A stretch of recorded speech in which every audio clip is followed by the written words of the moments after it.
गरमागरम बटाटा वडा आणि दही माझी फेवरेट डिश आहे. तुम्ही पण ट्राय करून बघा, फॅन व्हाल तुम्ही या डिशचे. काय करायचं, सगळ्यात आधी बटाटे उकडून त्याची सालं काढून घ्यायची. मग त्याला स्मॅश करून घ्यायचं. आता आपण ठेचा बनवूया. ठेच्यासाठी इथे मी खलबत्त्यामध्ये मिरची, लसूण, आलं आणि थोडंसं मीठ घेतलंय आणि त्याला दरदरीत असं कुटून घेतलंय.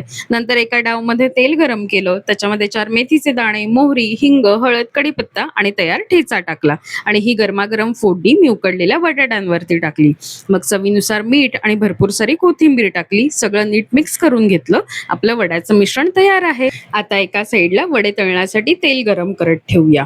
नंतर बॅटर बनवून घेऊया. इथे मी बेसन, मीठ, ओवा आणि थोडासा किंचित खायचा सोडा घेतलाय. त्याच्यामध्ये पाणी टाकून असं पातळसर बॅटर तयार करून घेतलं. मग मिश्रणाचे छोटे छोटे वडे तयार केले. त्यांना बॅटरमध्ये डीप केलं आणि गरमागरम तेलात सोडले. नंतर मस्तपैकी सोनेरी रंगावरती दोन्ही साईडने चांगले तळून घेतले आणि सर्व करताना गरमागरम बटाटे वडे दह्यासोबत आणि लसणाच्या चटणीसोबत सर्व केले. नक्की ट्राय करून बघा आणि रेसिपीसाठी चॅनलला सबस्क्राईब करायला विसरू नका.